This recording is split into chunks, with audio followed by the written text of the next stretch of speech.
NBA draft. Meanwhile, Barry Bonds getting a statue. This is the story. I love this story. I love statue stories. Does this change the math on his Hall of Fame case? I could talk for 2 hours on this. But right now, of course, it's time for the most motivational segment in all of sports. Also time where we go to the post office.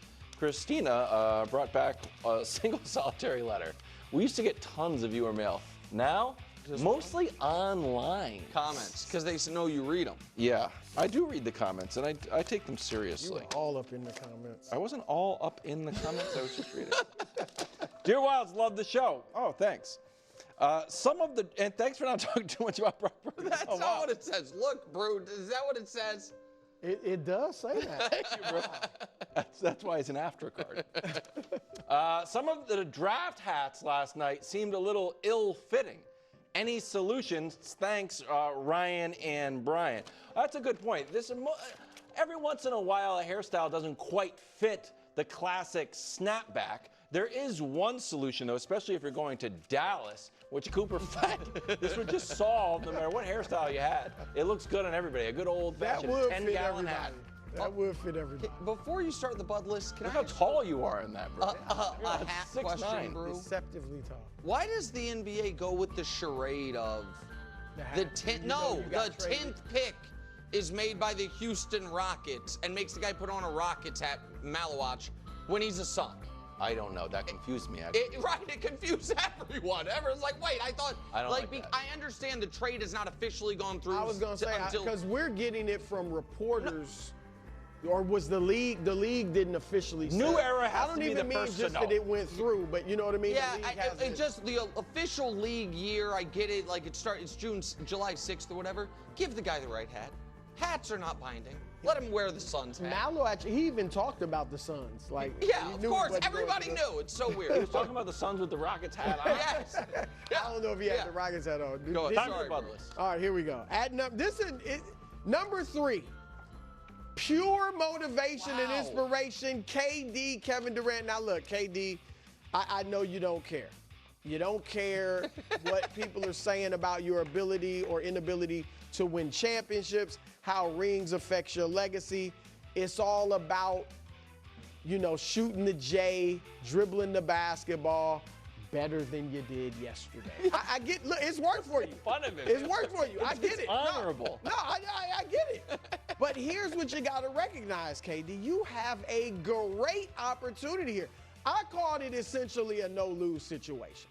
I mean, unless you go there and the Rockets fall off and are in the play-in or whatever it might be, go out in the first round, you're set. Yes, that's not going to happen. You'll be set. And I don't think you have to win a championship, but imagine if you do. And you have the team to do it. You got defenders. Now with you, they've got scoring. You got a fantastic coach that you vibe with. You've got youth and athleticism. You got age and leadership and Fred VanVleet and some others. And so you've got a grand opportunity here. Imagine if you win the championship. All the mental asterisks that some people have put beside your Golden State rings, gone, kaput in an instant. All right? All of the, you go, from all this talk about you can't be a leader, you're not a leader, gone in an instant, because this is a young team in need of leadership. And we've talked about you, particularly me, as a top 20-ish guy. All of a sudden, that becomes top 15-ish. Some people would say he's in the conversation for top 10. So, KD, what an opportunity. What a golden opportunity. I know you don't care. It's just about boxing out a little bit better than you did yesterday. That's all right, though. But go get that ring. I believe in you. I'm not picking you guys, but I believe in you. It's a new bit, and it's fantastic. What? I'm just saying. I don't know what I was just talking about. All right, at number 2, Ace Bailey. Okay. Oh, good. Like I said earlier, I said yesterday, Ace, you got some bad advice. But I'm not holding it against you. You're a young kid. You're just taking the advice of some elders. But what it did was make people, really with no other evidence, but question your character, including me. Like, why is he doing it? Who does he think he is that he doesn't need to work out for any of these teams? and your college coach came to bat for you. Everybody says you're a great kid, great attitude, all of that. So go to Utah with the right attitude. I get it that you want to go to some of these other places. As Nick pointed out earlier, we get it. Utah's not your dream destination, but don't let it be a nightmare destination either. Go there, continue to work hard. You've talked about your work ethic. Continue to work hard. The ball will be in your hands. You will be able to develop there. You've got a very good coach in Will Hardy, very good front office. So go there, develop your game, and look, remember, a couple of, going into last season, there was legitimate debate about who is the best player in this class, Cooper Flagg or Ace Bailey. There's no debate right now, but go ahead and make it a debate, Ace. I believe in you. All right, at number 1, speaking of Cooper Flagg, Cooper Flagg. Great name, Cooper, too. Cooper's all the rage now. That's like the name out there. But anyway, it's a blessing. It's a blessing, and it can be a curse. Yeah. To go number 1. I mean, Nick and I have tried to temper the expectations. Yes. I think you'll be a star, perennial all-star. But some people are saying you and Wemby are the Magic and Bird type of rivalry, and you're gonna change the game. I saw a commercial saying you might change the league and all this stuff. And there's a lot of pressure on you. You like it or not, you are going to be kind of compared to Luka. Like you're replacing Luka Doncic, who we know how great he is. People are expecting MVPs. People are expecting a Hall of Fame type career. But yesterday, I thought you handled yourself terrifically, said all the right things without coming off as cliche riddled. You just seemed like a really thoughtful, solid guy, confident, but not overly cocky to where you won't listen to your veteran teammates and your coach. So, look, you seem to have the whole package. Just go in there and work hard and be yourself and play your game. And I actually like you and your team a lot. Cooper Flagg, I believe in you. Great bud list, as always. So full of motivation today. It really was. Yeah. As always. Wild. Oh, we don't know what's going on here. It's time now, whether you like it or not, for the Sports Media Ombudsman. It's just in the script. I don't know which direction you're going. Sports Media Ombudsman surveys the sports media landscape, ombuds as needed, very often critical. Yes. Not always, however. Sometimes flowers are needed. Sometimes flowers are needed even for some of my alleged rivals. Arch rivals. So here's the deal. Journalism isn't always what it once was. Back when Brew was getting his, hand stained by the gray lady. Did I get that right? Something like it. Typing. You developed sources. Sometimes you ruffled some feathers. You uncovered news. These days, it feels a little too often like just text an agent. Hey, can I go with this yet? What's the deal? What's the most glowing way I can frame this story possibly? So, I would like to shout out Pablo Torre, rival, and Mike Florio, friend, except for when he's speculating about Andy Reid's retirement. Not happening, Mike. For some old school journalism. They went out and got a document. They went out and read the document. They went out and, they had a little competition amongst themselves who could get the document first. Looks like Pablo beat him.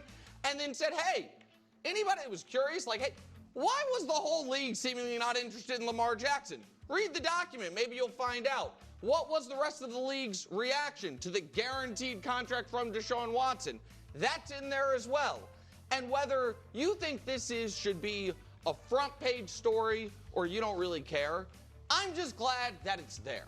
I am glad that there are still instances of real muckraking, might make people a little uncomfortable or a little mad journalism. Because ultimately what journalism typically is making powerful people a little uncomfortable. And I think that probably is what those guys were trying to do. So I'm glad they did it. So even though, Pablo, not available for the podcast, I applaud you. Florio, Andy and Patrick aren't retiring, but I applaud you and I applaud the old school journalism. Well done. I agree. I applaud those guys too, because you're right. It's just journalism is about keeping everybody accountable. Yeah. And a lot of times the powerful people with all the money can not be held accountable, and that's what journalism is all about, getting the truth out there, and they did it. So I agree with you, Nick. That's a good one. Props. Controversy sells, though. Yeah. And you squashing your beef with Pablo is doing this show no favors. Oh, the beef is still on. I just, you know what I mean? You can. 'Cause he's not welcome I on need the to. I need to podcast pat. and I doesn't need wanna to go pat him on on the head every once in a while. I like a mean-spirited beef more than anything. I am putting an old friend on the Bud list, Sean Marks in the Brooklyn Nets. Now, Weren't you? Wait, yeah, you were I saying did. just, was it a day ago? So yesterday take. I had a great take that really took the internet by storm. The Nets had 5 first-round picks, and everyone's like, surely they are not going to take, 5 players. 5 players. Yeah. And I said, even if they do, haven't you ever heard of the Fab Five? It works out. You take 5 guys from high school, put them in college, they become, make the shorts a little bit longer, put some Nike Maestros on. It works, okay? But that team also kind of fit together. You know what I mean? You think? Yeah, you got Juwan Howard, he's tall, Weber's at forward, Jalen's got the ball. It all worked. Here's who the Nets took. They were the first team to ever take 5 first-round picks. If you notice all those G's there, 4 G's. They took 4 guards, 3 point guards, and they have D'Angelo Russell on the squad. And Danny Wolf from Michigan, who I like also in the part sneaks into the Fab Five thing because the Fab Five went to Michigan. Yeah, Yes. people don't know that. Gotcha. A lot of times that slips people's minds. Now tonight they are trading the 36th pick to the Suns, so they don't get an opportunity to draft another guard for 2 other picks. So, at first blush, it looks like too many guards. But as I showed you yesterday, I like the idea of putting a lot of chips on the roulette wheel. One of these guys might be a superstar. Pascal Siakam was one of these picks. Rudy Gobert was one of these picks. You mean the number? The numbers. Yeah, You it was love 20, that 20, thing with 26 the or number. 27. Yeah. Well, Siakam's Throughout there. the history of the league, every pick. I would have thought they probably would a have good player. taken. If they're going to draft all 5, I would have thought, honestly, 3 of them might be guys they expected to stay in Europe or stay overseas. Total for- flyers. Yeah, or not just total Well, it flyers. also helps you out roster. Right, but guys that you financially. don't expect to come over immediately. Like it was, They got, what? they've got 3 guys who are foreign born. International, I understand, but I don't think there's. I think there's only. Might be coming. Right, I think they expect all of them to be ready to rock. Right, to be able to play. So quickly, just Windhorse. I wasn't familiar with all of these guys. Windhorse was on the numbers on the board. I think it was an alternate broadcast. Yeah. And he just started laughing to himself on his phone. And the other hosts were like, "What are you laughing about?" And he said, "Quote, people, other GMs and executives were texting him, quote, people are making fun of the Nets draft." Yeah. So Not great. where were we? We were outside. It was at one of the mini Super Bowls the Chiefs. Oh, Arizona. won. So it was at Arizona. Outside. In February of 23, I guess? 22? No. I don't know.